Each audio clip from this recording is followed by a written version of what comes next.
All right. Hello and good morning, good afternoon, good evening, wherever you are in the world. Excited to be here for Livestreaming Decoded. This is our Encore Edition. And we want to ask the question, is live streaming the new networking?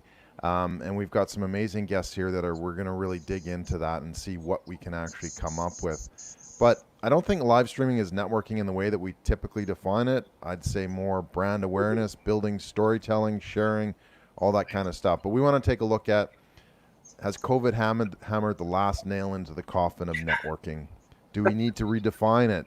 So today in Livestreaming Decoded, we're asking these questions and are going to discover these three things. Is networking dead? Can we network online in real time? How do we redefine it? Or do we even need to? And why you need to be live streaming to network in the 2020s. So I'm here with my amazing co-host, Keith Keller, the Twitter video and marketing expert. We've got Krystal Williamson from New York, Christine Gritman from New York, Linda Ray from Connecticut. Originally from New York. Formerly of New York. Wow. So we're spanning the world. I'm all the way here in Perth, Australia. Keith is in Melbourne, Australia. Isn't this exciting? Welcome, Keith. If you want to just give a quick little intro, and then we'll go grab everybody else. Just do a quick intro. We have an encore edition today because Linda, my friend from Connecticut, who I met 2 weeks ago, said, "Look, this idea that you've had with the 10 parts, Keith, it's such a winner. Let's keep it going. Let's do something else." And we just had this idea that is live streaming the new networking? If we can't go into the city, if we can't jump on a plane, can we get a similar vibe online? And look what we're doing. New York, Connecticut, Melbourne, Perth. There's people listening from all over the world. And we've set an intention that we want to get 100 live viewers chatting to each other on Facebook and Periscope and YouTube. But we're going to get 1,000 views over the course of the week. And this is the new networking. Is it the new networking? That's the discussion we're having today. Of course, we're all going to want to jump on a plane. Of course, we're all going to want to go into the city. And eventually, I'd like to hug people. But we can't. Right now, we can't. So is this a reasonable alternative? I think it is. But back to you, mate. Let's do a wrap around the room and then we'll get into some really chunky questions and ask people if this is the new normal. Yeah, Linda, I'd like to give us a quick introduction. Sure. Thank you. Thanks for having me back. My name is Linda Ray. My company is Aurora Consulting, and we are commercial financing brokers. My partner, Trevor, is retired from the mortgage banking industry.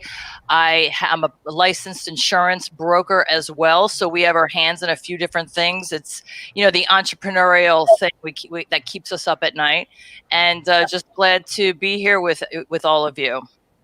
And we're networking. Lisa, or Christine rather. Sorry, Christine, we have a message from Lisa. Yes. So you get to go next. All right. Yeah, I made sure to tag my Australian friends. Good. I have a global network. I'm Christine Gritman. I am in the beautiful little village of Nyack, New York, not far above the city. And I simplify social media for small business owners. So I just demystify it, show them how to make it simple, strategic, and effective. Fantastic. Thanks, Christine. And Krystal. Yeah, hey, I'm Krystal Williamson. I'm the co-creator of Small Changes Are Huge, helping people with their goals and achieve them in small increments. Make a commitment to 8 days, and guess what? Life changes. I'm a technophile too, which is the new word for geek, by the way. I dig Whatever happened to nerd? What's wrong with nerd? Yeah. So are we networking? Ladies and gentlemen, are we networking? Yeah. Let me play this out. I want to play this out.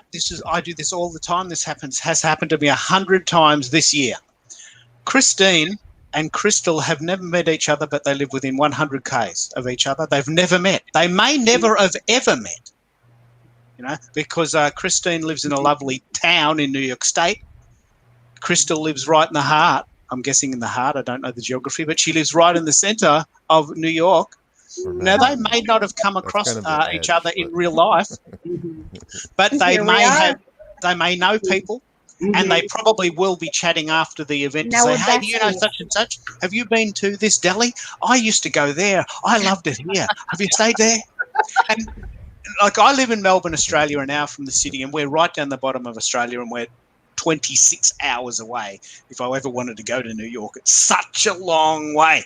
Like it takes Even longer hours and from hours and Perth. hours and hours. Although, can I tell you, the last time I was in New York City, which was right before I was no longer allowed to go to New York City, I was with an Australian. Ah. My Oh, friend wow. Fiona had come out she had come to California for Social Media Marketing World. So, of course, we met in California across the entire country. Wow. And then she came out to New York for a few days. Well, for more than a few days. She did a little bit of the Northeast before heading on home. So she's the last person I was in New York City with, an Australian. That is brilliant. Yep. Small world. It is a small world. It is. It is. So, And it's so funny really, then because what? I was a guest on one of the shows, and that's how I got to know Linda Ray. Yeah, Ah. Didn't meet her before. What was that? 2 weeks ago? that's right. It was 2 weeks ago. We were on a show. We were not, well, I wasn't a guest. I was just typing in comments Oh wow! because I talk a lot. So if I'm not talking, I'm typing. And so that's how that, and then we friended each other on Facebook. And now we're BFFs. And there you go. Mhm. So what's wrong with networking right now? Like, let's be honest. Can we do it? No. Should we not be doing well. it? Yes. Well, I Yes? mean, we can. Yes. There's, You have to be creative. That's the only thing. Okay. well, are we talking about IRL? So there's that. That's what I was I'm saying. talking. IRL. I'm talking traditional networking. Yes. Uh-huh. So Oh. I want to yeah. span the gap of. Let's go back a few months and say, was the networking even helpful? I mean, Working. is it a good thing? Is it productive? What do you think? Can I answer that question Yeah, please. first, and then you guys, because you're gonna feel the pain as far as not pain, but to me, I think pre-COVID, I think there was a hesitation or a deliberation on how can I best spend my time? Am I going to networking events every day? Do I want to go every day? Do I want to go 3 times a day? Because let's face it, there are organizations with events, breakfast, lunch, and dinner. And over the last, if you've been networking like I've been networking for 30 years, it's like, I don't want to go there, but I know people. It's a great organization and it's good visibility and blah, blah, blah. And you justify it. Then you go and then you're exhausted because you've already been Yes. to 5 that week. So that's like that was pre-COVID deliberation about in-person networking, just day to day, you know. So Well, Can I just okay, pick up so what when- you just said? Yeah, go for Can it, I- Keith. I'm so fascinated by what you just said there, Linda. well, you know, I'm a fascinating person. You You're all say that fascinating. there's always been these two very strong dichotomies in the world of networking. Look, you know what? I don't personally like it, but I have to do it. I know that I get business from networking, so I suck it up. I know it's tiring. I know that it's a waste of time, but I get business, so I do it.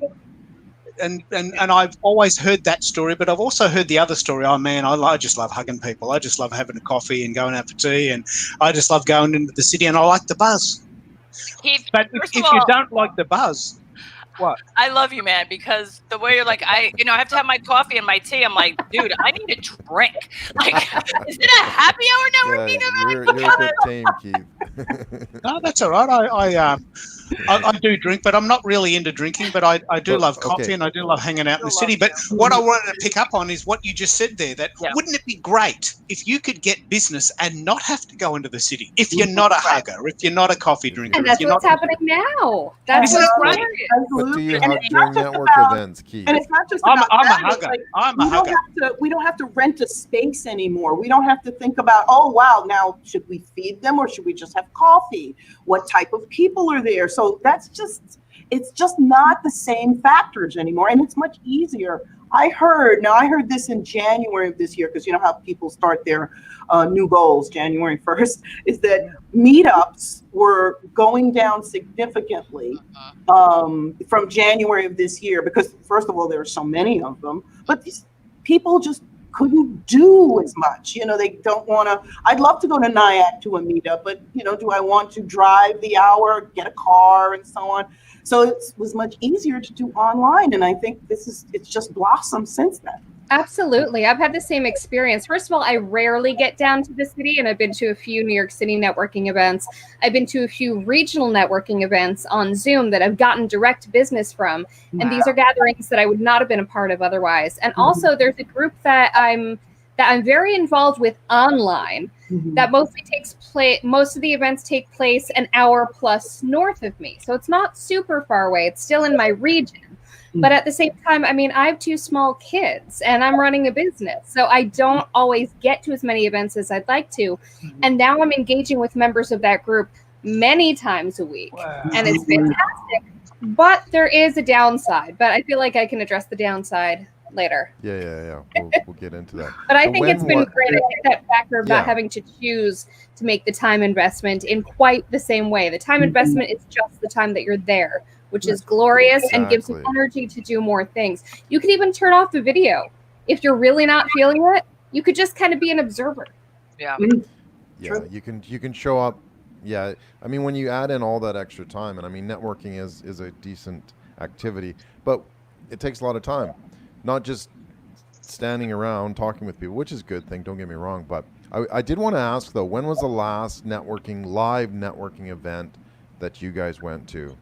And what was it? If you can remember. I don't know. I can barely remember. March 1st. San Diego. Okay. With Christine. Hold on. With Christine.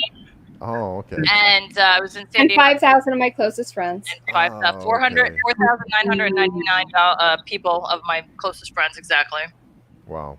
Did that still go ahead? Did it? I was wondering whether it still went ahead. Yeah, I was almost around the time that things were happening, especially in New York. We got our first case on March 1st, actually. So I gave out ribbons. So we have badges at this conference, and they give out ribbons you can kind of stick along the bottom. I gave out ribbons that said, "I hugged Christine Gritman." Yeah. Which I really feared before we knew there would be a pandemic.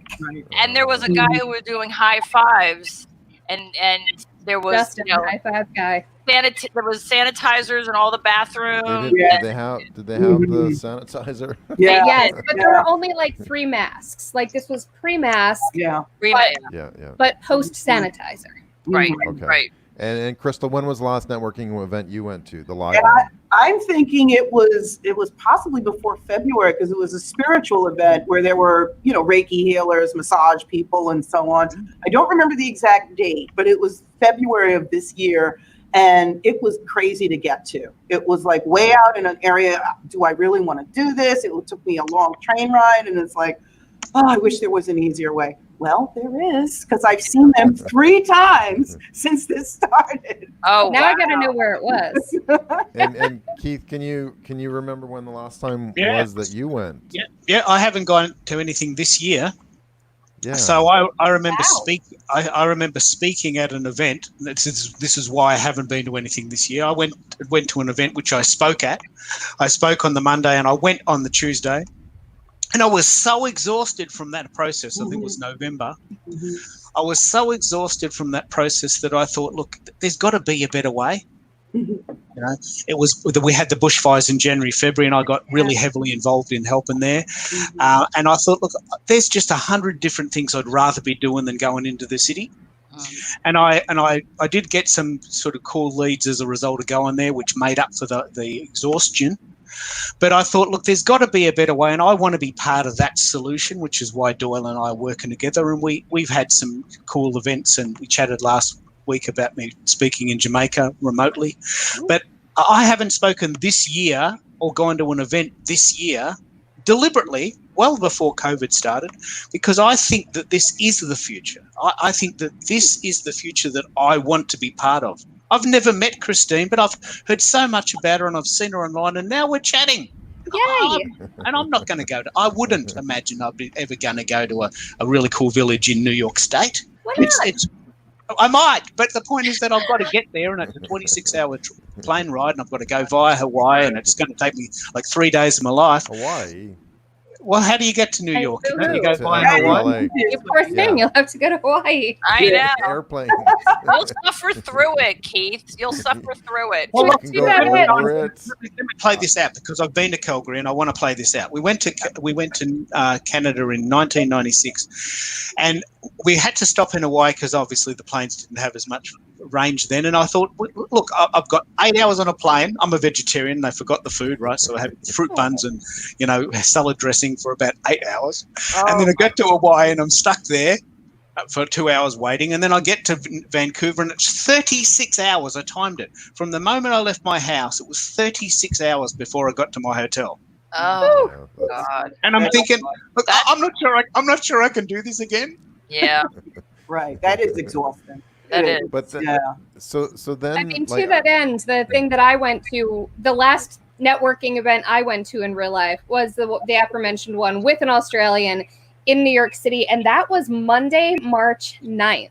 Oh. Okay. And Monday, March 9th, it was still, there was such a difference, a marked difference between the previous week in San Diego, where people were mostly still hugging, mostly still doing all these things, we were joking about hand washing, and then Monday, March 9th, we still weren't at masks yet, but the fact is we went to a group. Heidi Cohen is this very smart marketer in New York, and she had a whole bunch of marketers over for a salon, and people weren't shaking hands quite. Some people weren't. Some people were. We were all kind of awkwardly like, can I shake? Do we do an elbow bump? It was very early days, but within like 2 or 3 more days, it was very soon like, oh, I would not go to a thing. I had a networking event that I was hosting the following week, and we made the difficult call to turn it into a Zoom event, and the venue was annoyed. The venue was annoyed at me. It was scheduled for March 18th. Oh. And so on the 13th or the 16th, I forget what day we officially called it, but we fairly late in the game, we called it, and the venue was like, well, we still have other events happening. And I'm like, do you though? Yeah. And sure enough, by the time March 18th rolled around, they're like, yeah, no, everything's canceled. Yeah. We were glad we moved to Zoom. That was right around the time it started to get bad. And then the edict came down, I think, that day about changes in New York State. The last event that I went to was actually at the beginning of March, and it was a fairly decent sized event, about 50 people. So, but again, it takes a lot of work to be able to get that. At the same time, though, are we missing something with online Zoom meetings? I mean, I've gone to meetings on Zoom where there's like 3 pages of 50 people, and it's like everybody talks for like 30 seconds, and then that's it. And you just kind of sit there watching and listening, I guess. I mean, it's not that bad, but how do we deal with sort of that huge, breakout room. I've noticed a very big difference between the events with and without breakout rooms. And at the beginning, I would never have thought of it. But I've been to so many events now, and I find that that's how you actually make connections with people.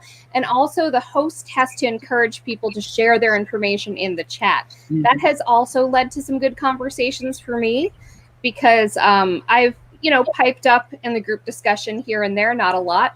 And I always put my information in the chat at least once, usually towards the beginning. I don't want to be the first. I'm usually like the 4th. And then one of the ones towards the end, I put it in again. And I encourage people to reach out and get in touch with me. And what does that do, Christine? What does that encourage? Does it encourage some sort of dialogue, some movement?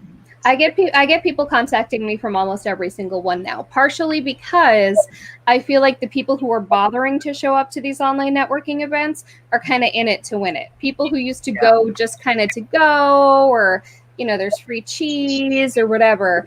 I feel like they're not bothering to show up on Zoom. I feel like the people who are bothering to show up on Zoom are there to network and there to make connections. So we could have, Christine, what you said there, we could have bring your own cheese Zoom events now, can't we? I would love that. That would be great. Also, it's a different skill set when you're the host of one of these, because I love what you said, Christine, because people can kind of just sit around and but you have to really ask those kind of coaching questions. You don't get to, so how's everybody doing? And then at the end of it, you really have to have something where people delve into and some type of answer, and everyone is engaged. And that's one of the few things I like about Zoom is the breakout rooms, because people get very lively in the breakout rooms. It's wonderful. I love it. I've actually not been in a breakout room, and I will say this. So I'm an ambivert, okay?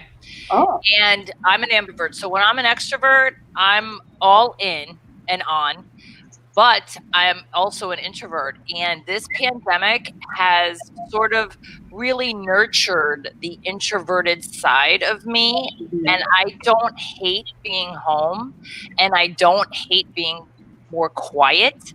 And as a result, I'm sort of Christine, I'm kind of the one that's like, oh, do I want to go to that Zoom call? And I'm not fully leveraging the capacity that not the live streaming, because I'm digging the live streaming now, but all the Zoom meetings, I'm not really fully leveraging that as a platform now, even if it's not live. And Well, can I ask a question there? Yeah. Can I ask a question? Yes. Yeah. I'm really interested now. Last week, and I'm very proud of what we did last week. We had 8 people on the call. We used Zoom and Restream, and we went to 5 platforms with 8 people. But and the advantage of Zoom is that everyone got a chance to talk, and everyone can talk to each other, and anyone can come up to 100 people. And there's real power there. And with Restream, we can send that to 30 places. What the question I'm asking is, what's the use case for StreamYard where you can only have 6 guests and all of the interactions happen either in the chat room or on the Facebook or a LinkedIn page? Which would you prefer? To have it in a Zoom call where you can chat to them, or would you rather have just a short amount of guests, a small amount of guests, and do all of the networking online? What's the best use case there? I feel like they're completely different uses. Yes. Right. I feel like they're I feel like it's similar to even within Zoom itself, if you're using meeting mode or if you're using webinar mode. You know, it's a completely different dynamic in terms of participation. And I feel like this is more like webinar mode, really. Yeah. When you think about it. With even a StreamYard notch anyways. down from it. Yeah. Because I mean, part of this whole show is to sort of see what works and what we can use it for. And the question was asked, you know, is live streaming the new networking? And so can we sort of connect the two together? In our episode last week, that's kind of what we did with Zoom, because we can invite everybody and everybody can be in Zoom, and then we can go into the Zoom, the side meetings or whatever. But we can also broadcast live. Do we need to have both, I guess, is the question that's important as well. I think both is good, because I have found, as a newbie to live streaming, I have found that, before I forget this, to Krystal's point, if you're going to have a Zoom meeting and you're going to host it, you really do need to be spot on how you are managing your guests and the audience that you may see or not see, depending on how the live comments are coming in. Otherwise, you know, it's just it could be a snooze fest depending on how it goes, you know. But also the live streaming I found to be useful if you want to present a platform on the thought leadership goal side for trainings or education, or, you know, just collaborating with people within your sphere and sharing, and, you know, maybe there's value that's delivered there in some form or fashion. So it sounds like it depends on like what you want your ultimate goal to be. Do you want kind of a training? Do you have 6 lively guests? Do you want conversation with people? What's your end goal? Yeah. So that really does choose which tool you want.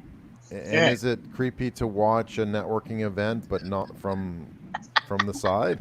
I don't think so. I think it depends. Like I host LinkedIn Live events, and we've done a couple of them on Zoom. But the thing is, our events always involve a panel. So what I have done is I've done the beginning part in Zoom meeting style, and we've gone round robin and had everyone introduce themselves, which we don't have time to do at the live events. So that's been a nice thing. Everyone has gotten to have their little elevator pitch. We have a Google Doc where everyone can share their contact information that is private to the people who are registered for the event. And I don't broadcast that part live streamed. I keep that part on Zoom, and then I start live streaming when we reach our panel discussion. Oh, wow. Yeah. And that is live streamed to LinkedIn Live and Facebook Live through Restream. So you do them both. So you have sort of the group discussion first, and then you have the panel, and then you go live. Exactly. So we have the intimacy, but then we also have the more public learning. Ooh, that's sexy. Right? Yeah. Yeah. And then you could have the breakout rooms after that. So after the panel, have a breakout room. If we had enough people show up to my events, we could do that. That's I'm writing that down. Yeah, well, It's already recorded, that's Krystal. leveling up in my world because I know that's why Keith and Doyle, I love what you were doing with the live streaming Decoded, where the first 9 episodes, I think, or 8 episodes, you went through all of the different platforms on what's feasible or what's mechanically, functionally most feasible, and so. But I think Christine, like that's like superstar shit right there. So, I mean, that's another reason I have to say, Superstar. though, LinkedIn has to get on it with just making LinkedIn Live a thing. Oh yeah. I'm telling you. Oh no, Yes. no! I didn't want to talk about LinkedIn. I know, because It's about networking, Doyle. It's going to happen. why is Yeah, but no, I agree with you, That's the reason Christine. why we started. It's networking. Christine, LinkedIn is missing the boat here. what are they completely. doing? What are they like? I don't understand. You're supposed to be a professional network where you're the best network to network and to connect with people who want to network, and you don't have the LinkedIn Live rolled out to everybody. And Nope. it's freaking Yeah. And it's it's funny silly. because they have the learning part because they bought Lynda.com. Yeah. So it's like, Yeah. why not? put About the Lynda. I wish I owned that shit right there. Oh, What? yeah.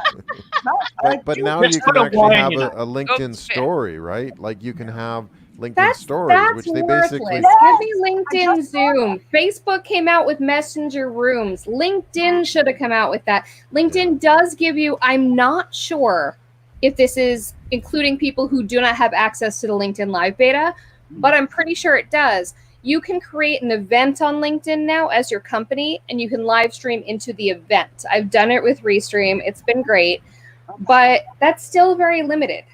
Mhm. You should be It able to is. have like a Zoom competitor. LinkedIn needs to get on. They're Microsoft, for God's sake. I- Teams. They already have Microsoft Teams and Teams. Skype. Hey, and- bingo. We've That's had the this whole thing. discussion. Microsoft Teams is trying to be Zooms because everything that Teams does, this is the reason why people like Zoom, it's the background.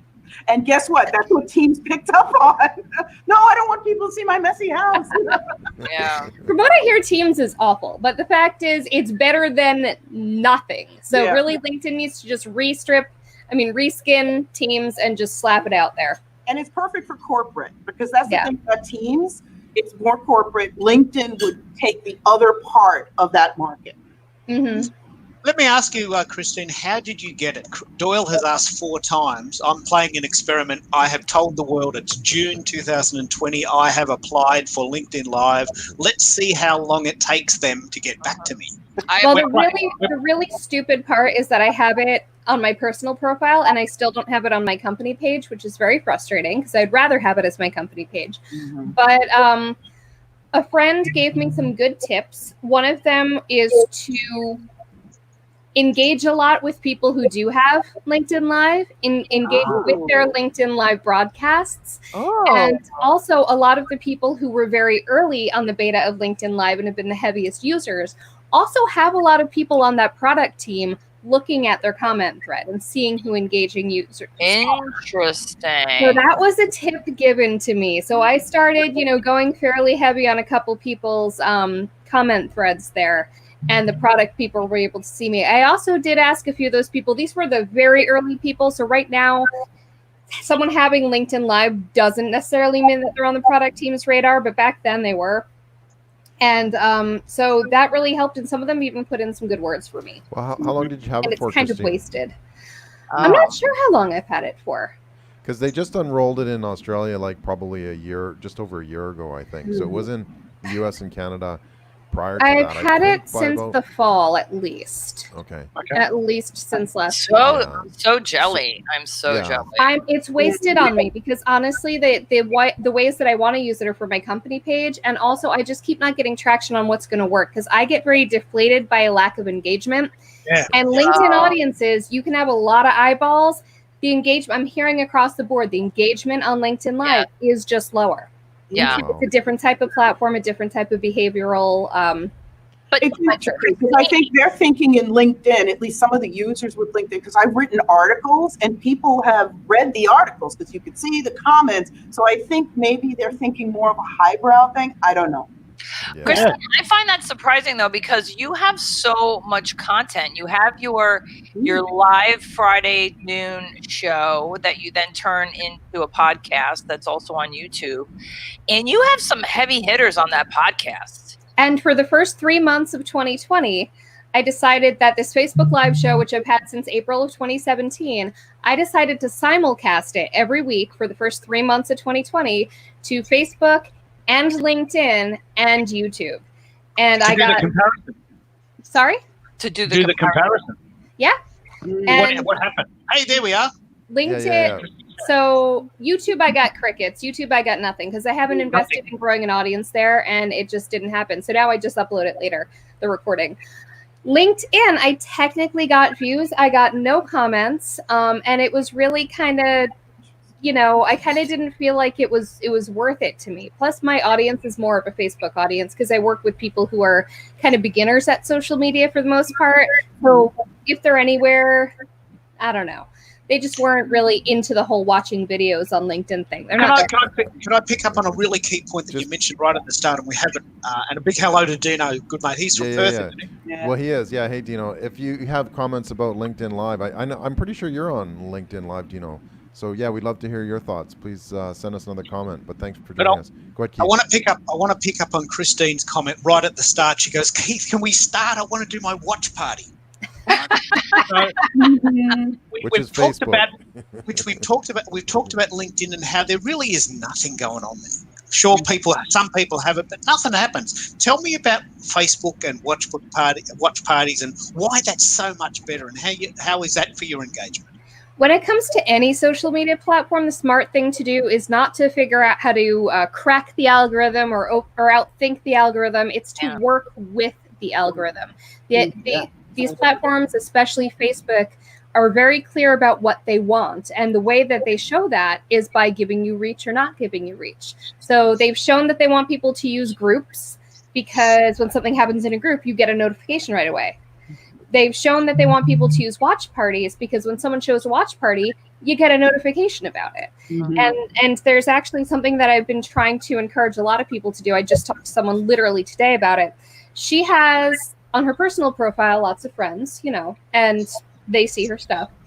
On her business profile, on her business page, she doesn't have as many likes or followers. And people also, the algorithm isn't trained to really show those people a lot of stuff of hers yet either. So she gets nothing, but she's trying to build that one. And she was going live and starting to get a small audience of live streams for her business page, but she wants to pump it up. So I said, here's what you do. First, in Creator Studio, you schedule the link in advance, much like for this broadcast, we had the link in advance. It was a nice little post saying, this person's going to go live at this time. And that exact post turns into the video at the time that it goes live. So I had her create one of those.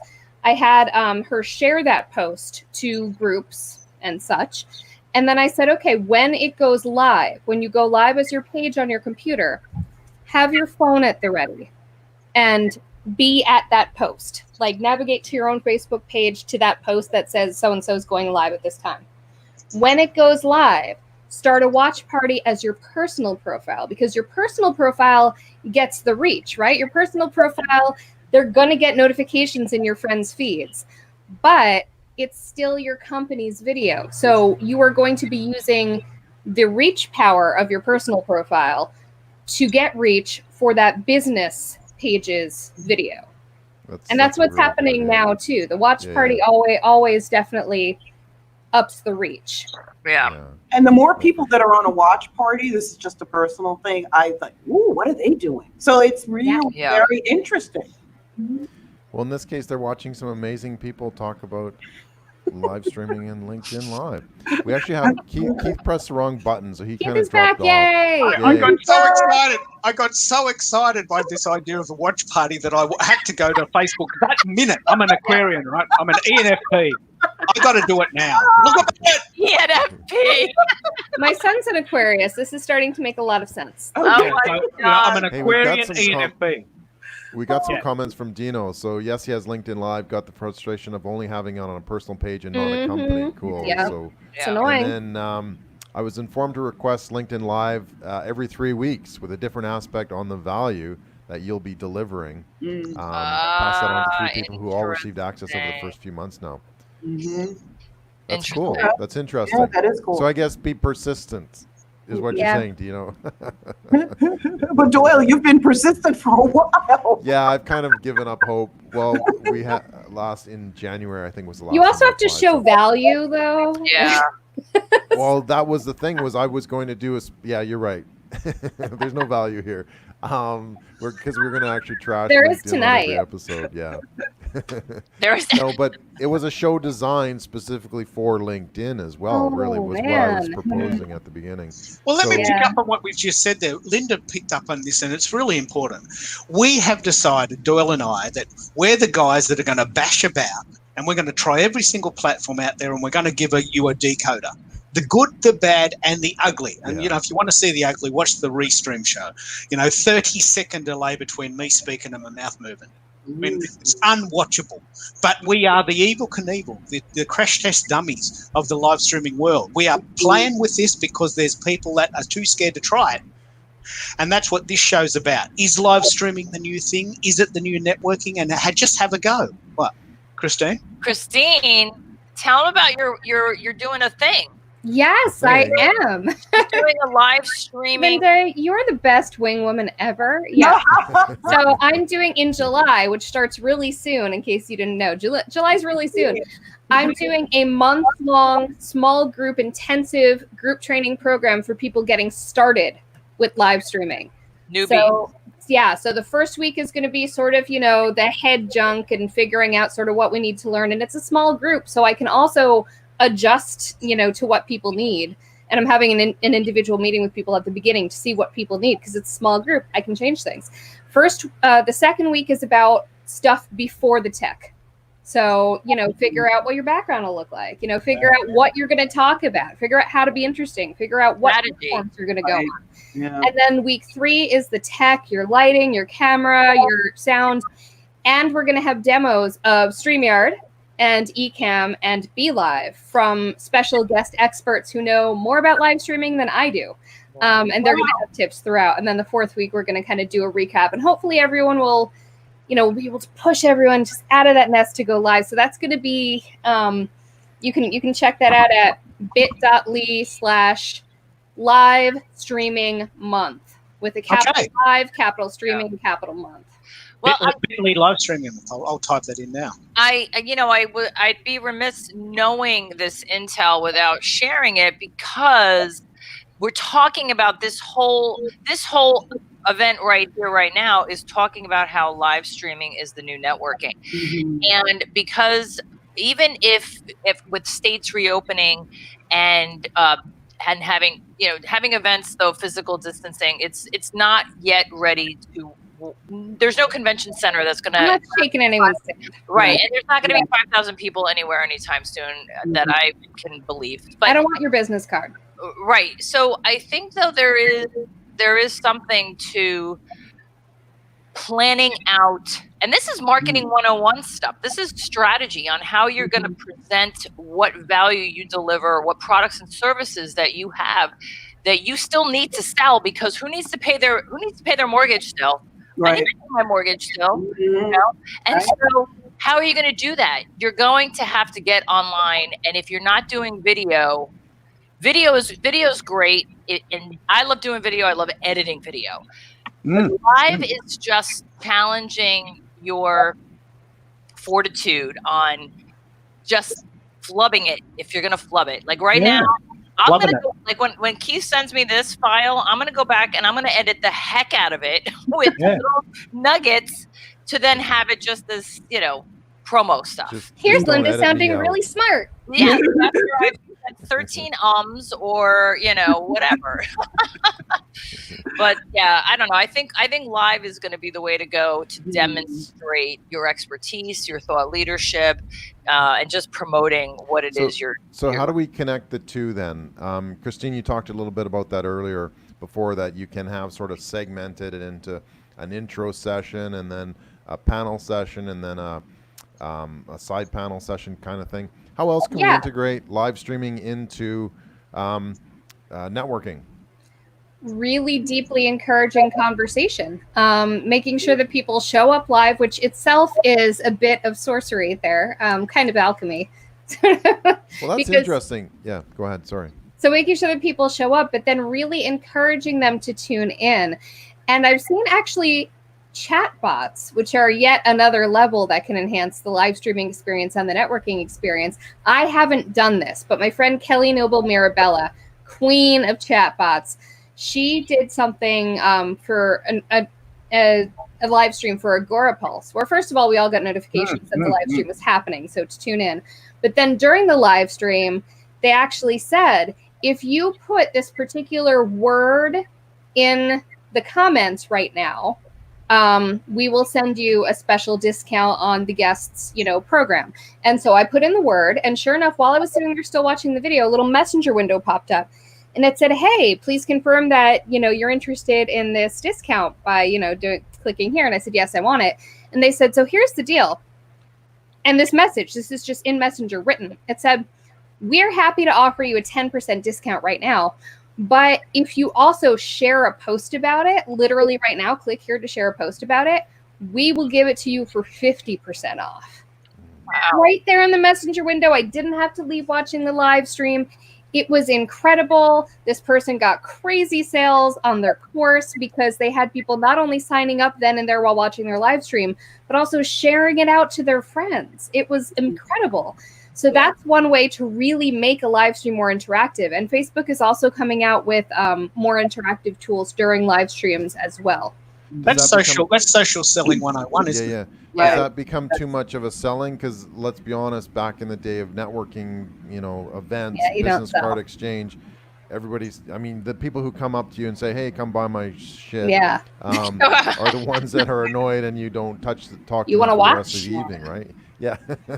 How do we avoid that, or do we need to, or by smacking them over the head with value? By Gary V, jab, jab, jab, right hook. Although I did that the wrong way. Yeah. Value, value, value, value. Right. Yeah. Deliver. So it and doesn't you'll stand out from the crowd when you do that, as opposed to sell. It's like,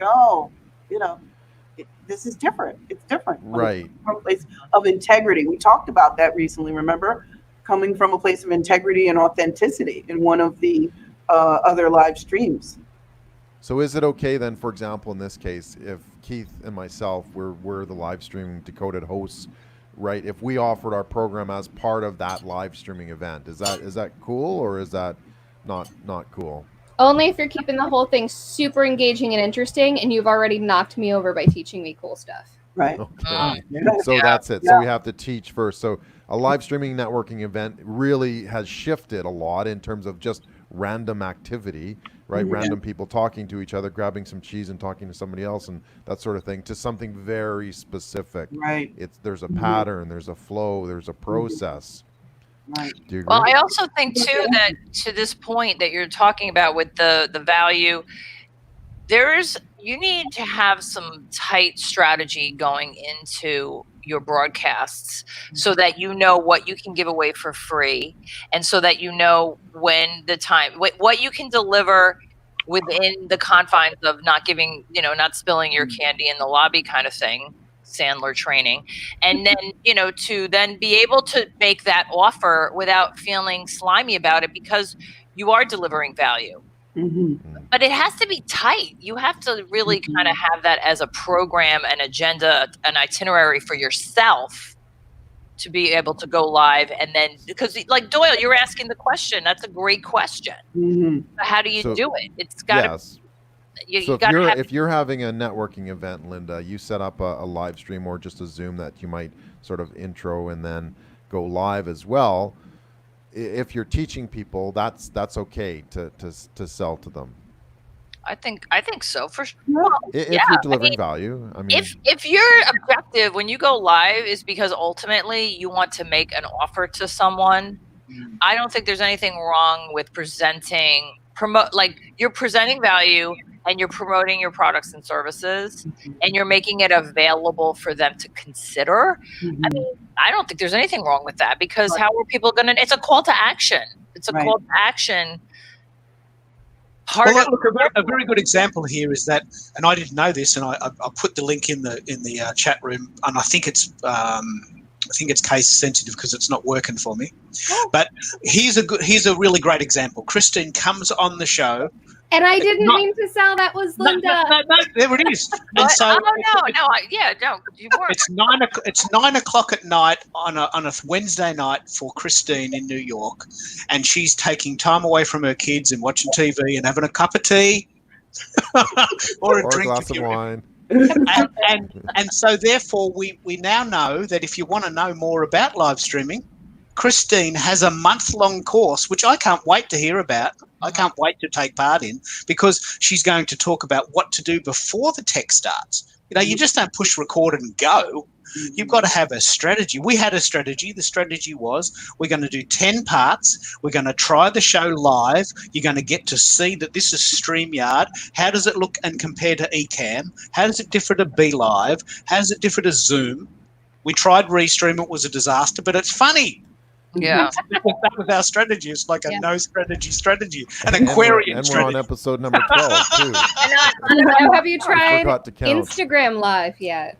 No, No. let's Yeah. that's the next one. They just Well, I changed have it, though. on they myself, did. but They not as just part of the changed show. it. It's not Okay. part of your profile anymore. It's not part of the profile picture anymore. Oh, I'm so happy they changed it. Now they're Yeah. actually useful. Now before it was you'd go live on Instagram, and after 24 hours it was like you didn't do anything. It was terrible. Now you immediately turn that live stream into an thumbnail. IGTV, but not just an IGTV. You can then turn that IGTV, you can put a link in an IGTV video, which you Yeah. can't do on any other type of Instagram post. So you can have a link in that IGTV video now, and you can turn that into a feed post, and you can turn it into a story and then put that Yeah. story in your highlight. And your Good live one. stream now lives in a million different places. Mhm. Oh, that's It's perfect. true.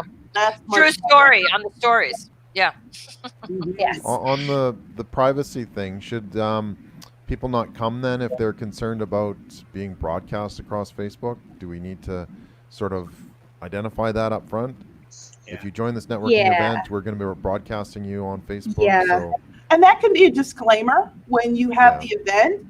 Be aware that you're going to be live and take precautions, because yes, it's still this day and age.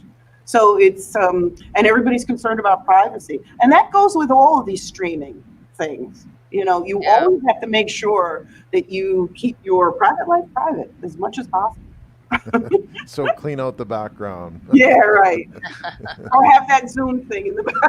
Yeah. Oh, have a piece of red cloth. That's going to look good for everyone on the planet. We're Yeah. just going to. I'm getting a red background.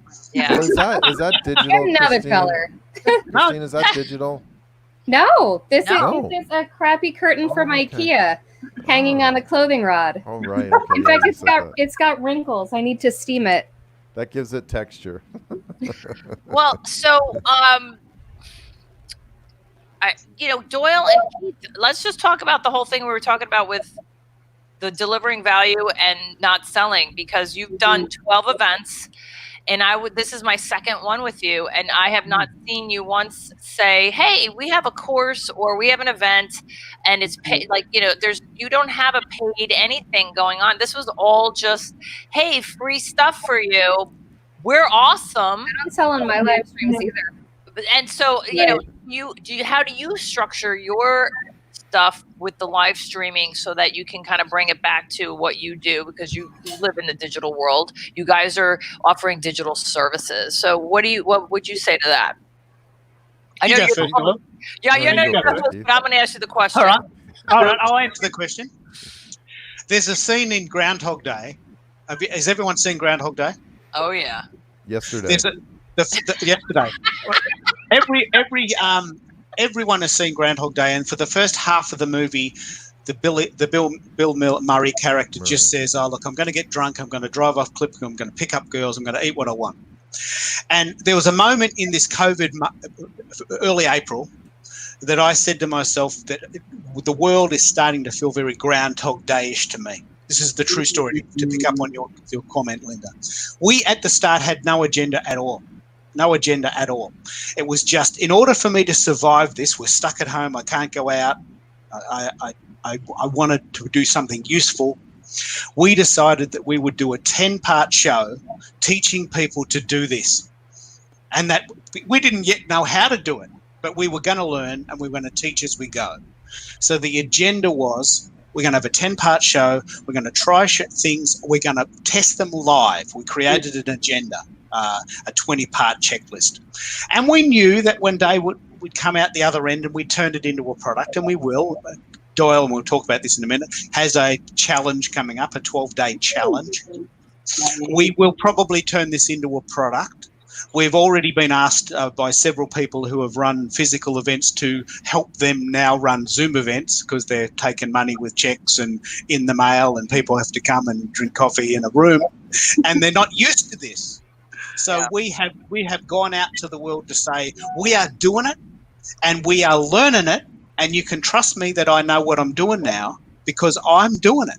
And the reason why that's important is I've got a lot of friends that are affiliates, and I've had people that are affiliates that have zero interest in the product they're selling, and they're mostly interested in the percentage they get. Now, that personal philosophy makes me feel sick, and there's no way in the world I would ever agitate for a product that I didn't believe in. Yeah. So I have to try things, and I have to get them, and I have to use them, and I have to then come back at the other side to say, look, Ecamm's a funky thing, but you need a Mac. And Doyle just blew up his 6-year-old MacBook, and now where are we? We can't do them anymore because he blew his computer up. It was a bloody great live stream, but he blew his computer up in the process. But your microphone is hot, Doyle. You got a hot microphone. A hot mic. It's even the right color. Yeah, but it doesn't have the Don King wig like mine does. That's the coolest thing ever. That's the I coolest do, ever. but Look at that. This is what I It's a looked like over here until the It's a salons rusty. opened last week. Oh, that's so. no, it actually creates more static for some reason. I'm not sure why. Oh, I have mine on because I've got my fan on, and I didn't want it to sound like a wind okay. tunnel. Yeah, that's okay. But no, those are really good points, Keith, and that was the purpose of the show. Really, was to say, how do we actually look at live streaming differently? How do we kind of connect these pieces? And that was sort of the fundamental question that we wanted to ask. How do we do this for businesses? So how can businesses kind of grab onto this activity, this trend? It's a long-term trend. It's not going away, right? We need to put these pieces together. Like Keith's been podcasting for years, live streaming for years, myself as well. I've been podcasting since like 2015, live streaming since 2017, I think it is. So we've kind of done our own thing, but it's like, well, we've kind of gotten into our own bubbles as well of, okay, I use this tool. I've been using it for 3 years, and you kind of get complacent. Is there other stuff out there? And it became an experiment to see, as Keith said, crash test dummies for live streaming, right? We wanted to see what worked and what didn't, and we were prepared to go out and test it. And we've had some shows where it's been a complete failure. We couldn't go live for like 30 minutes because nothing worked, or we started and then everything dived and dropped off, and away we went. But we wanted to test these combinations to see, what there is more to the foundation of live streaming, and how do we actually make it work as well. So we kind of wanted to look at it from the business side, investigative business journalist, I guess you could say. And the thing about live streaming is, even if you screw up, it's still a brave thing. It's still a thing most people are freaked out to do. Yes. And if things get messed up, it just feels real, right? Yeah. It's all in how I've had a few shows now. So I use Ecamm. So I bring in my guests on Skype, which sucks. Ecamm has developed technology to bring in guests natively and to natively multi-stream. They When? demoed it for me in February. Oh, They're wow. still, Working I on don't it. know where it's coming out. I gotta, but so I have my guests coming in on Skype, and Yeah. Skype crashes. This has happened to me enough times now that, first of all, I bring them up back on the computer very quickly when I can. But when I can't, I've had a few live streams where I've literally successfully called them up in Skype on my phone.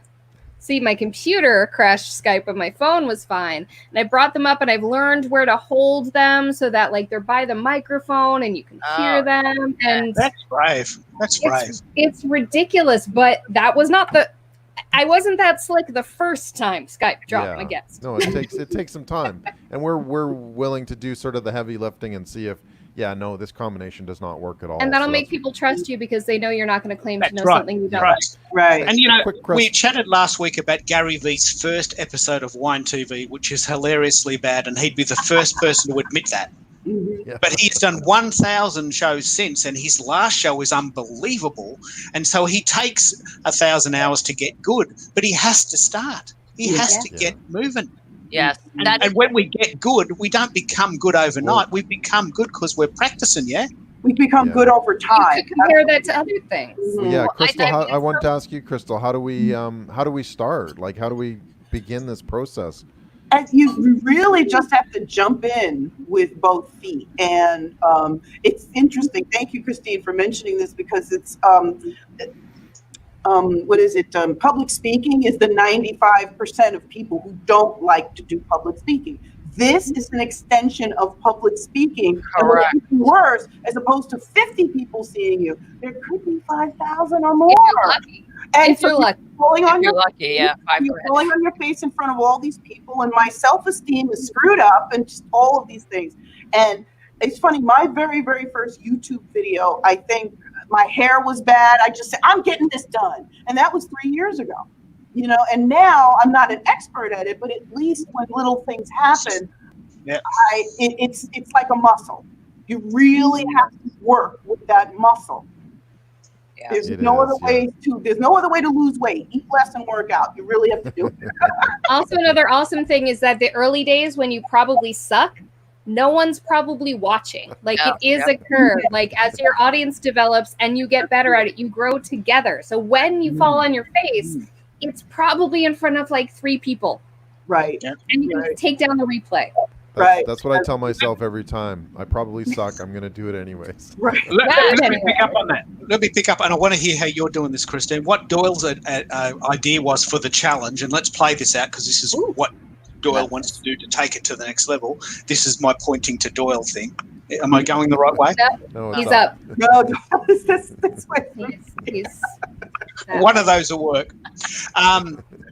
the Brady Bunch. We need 4 more people. There it is. Is that right? Up Yeah. there. Up there. Yes. Up there. That's the bit I'll cut out. That's the bit I'll make a GIF out of.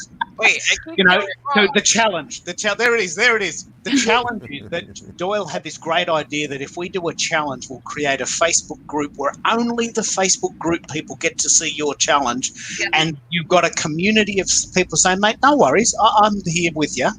And it wasn't that good, but mine wasn't either, and let's get better at it. And there's only 3 people in the group, or 10 people, or 20 people, and they're helping each other. Yeah. So in the early days, this is not going away. This is not a fad that you can just forget about. This is the new world.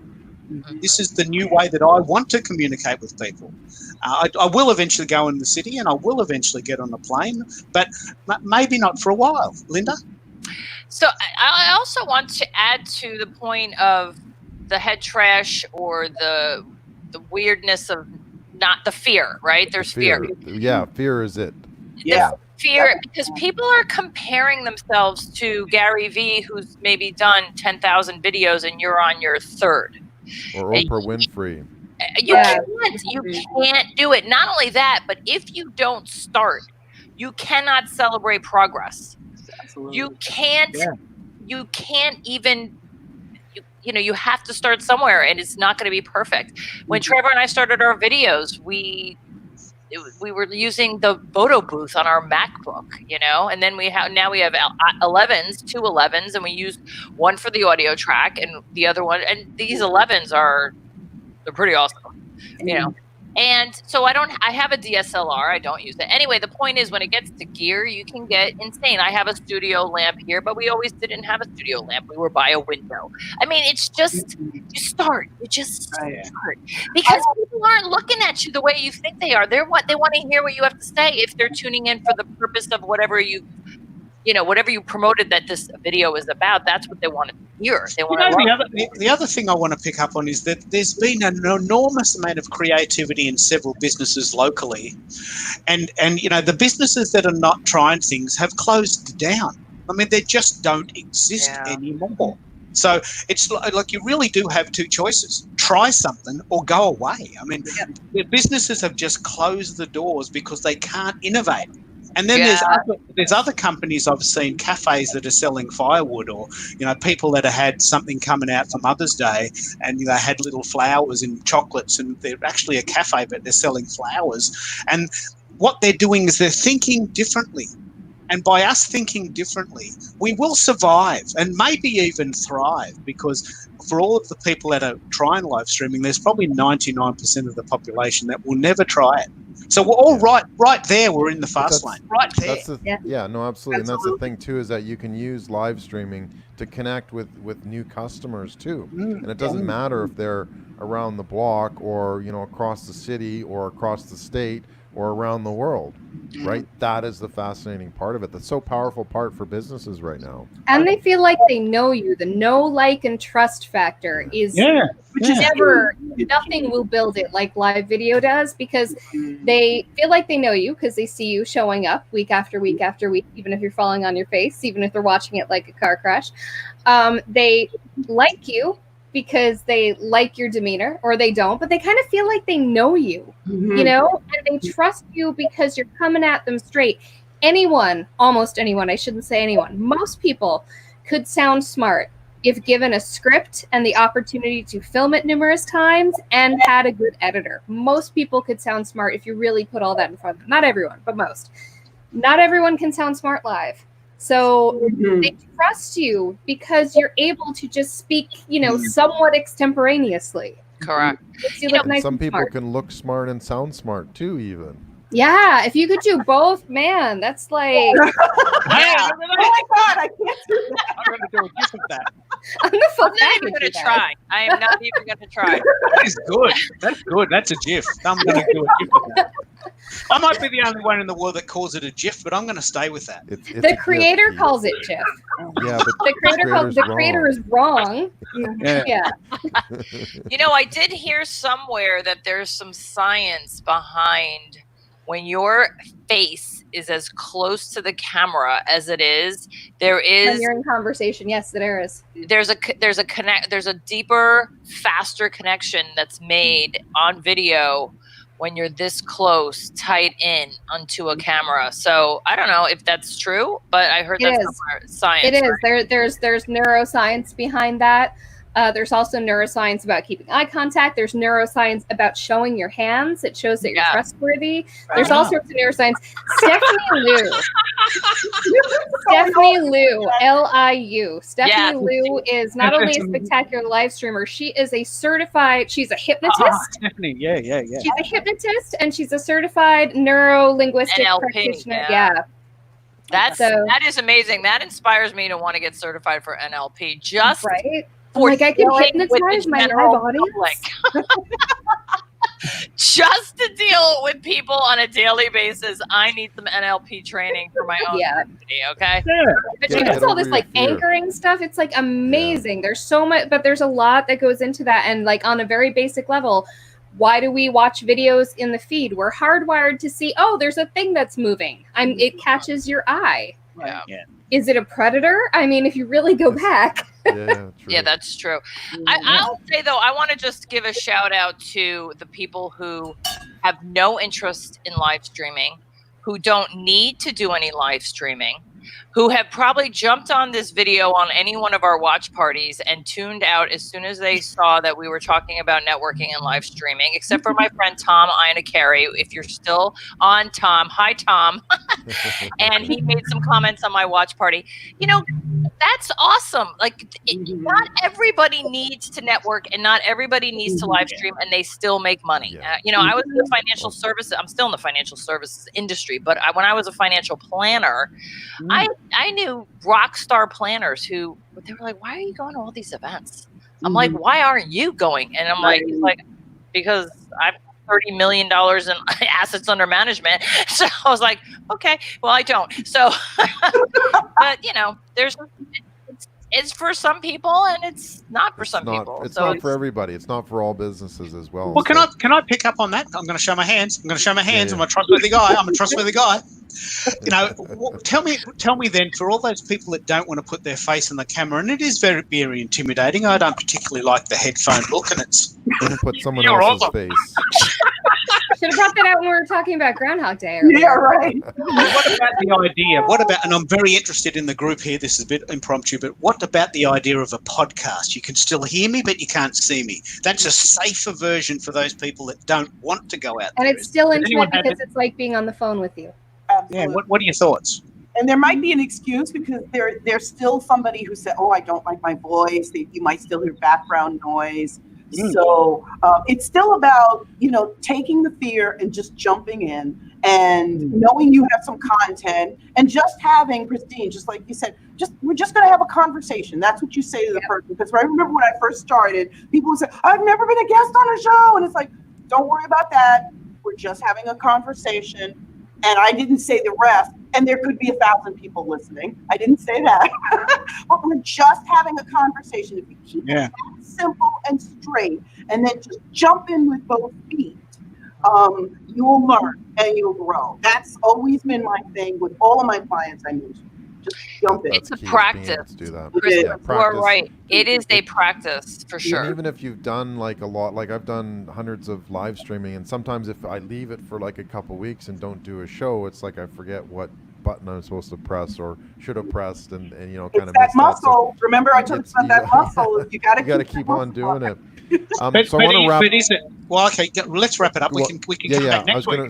No, Yeah, I that'd know be we fantastic. could. I know it's wanna already wrap it after up, an hour. It goes by but so we're going fast. to do a quick lightning round, just sort of in terms of what's your final tip for live stream. How don't should a do me business first. live start Don't to do me live stream first. and for networking? Let's see if we can tie the two together. Krystal, you start.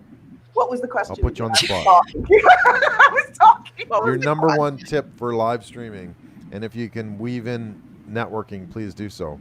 Oh, okay. Number one tip is pick something and do it and put it on your calendar and do it. So That's a put good it on one. your calendar and do it. Okay. Perfect. Thank you, Krystal. Christine? I would say my biggest thing is the more in your head you are, the more worried you are about making sure that everything's perfect, the less energy you're really going to be giving out that people can connect with. The more you just realize, you know what, I'm just me, I'm putting it out there, the more people are going to connect with it. Even though people don't connect with perfection, people connect with humans. Yeah. Excellent. Thank you. Linda? I might have two. So No, you're only allowed 3. okay, wait, what? Math is fun.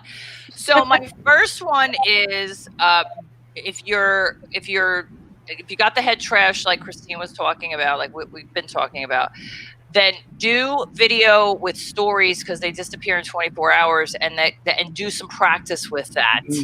Okay, so that's the number one. The number two is if you're going to venture and invest in where you can multi-broadcast like StreamYard or Ecamm, start with just having a conversation about something with a friend online, live streaming with just one other person where you're both together talking about something you're both familiar with that you both excel at, and do it like that. Do it small, and then take the video and chop it into little mini clips to then have it as promo pieces so that you can see yourself and be like, wow, I actually sounded really good there. And those are my two. SMRT. Yeah. So. Awesome. Yeah. No, practice. Do it, right? Yeah. Get it done. And I love the idea about using stories because, yeah, it's great practice. Get comfortable with it. All right, Keith, and you want to say some last words? Yeah, look, in regards to that, I think if you think that live streaming could work, why don't you start by pre-recording some sessions on Zoom? It's HD, you get a recording, you can use it or you don't. You can cut it into little snippets and you can put it on Twitter. You can put the whole thing on YouTube. And I can tell you for sure that if you put it on YouTube, no one's watching you. So that's a great place to practice. Or LinkedIn. I've got mates of mine, good True mates of mine. story. They're getting 20 views on their video, and they've spent 3 weeks doing it. If And only. I can't, and I'm thinking, how debilitating is that to spend 3 weeks editing a video in Peru and you did all this work and 20 people watch it? So if you want to practice, do a video on Zoom, make it really look good, put it on YouTube, and if no one watches it, no one wins, no one loses. Then when you get really good and you're really comfortable, turn on the live button. You'll get, I'm sure we've had 100, 300 maybe people watching this. We'll get 1,000 views this week because we're into it and we've grown into it. But I didn't start here. I didn't wake up. I didn't come out of the womb live streaming, although I probably did come out talking. Me too. But what about you, Dor? What do you think? Well, I think it's a matter of getting organized and making it easy on yourself. Like when you make that leap into live streaming, it's really a matter of how organized are you.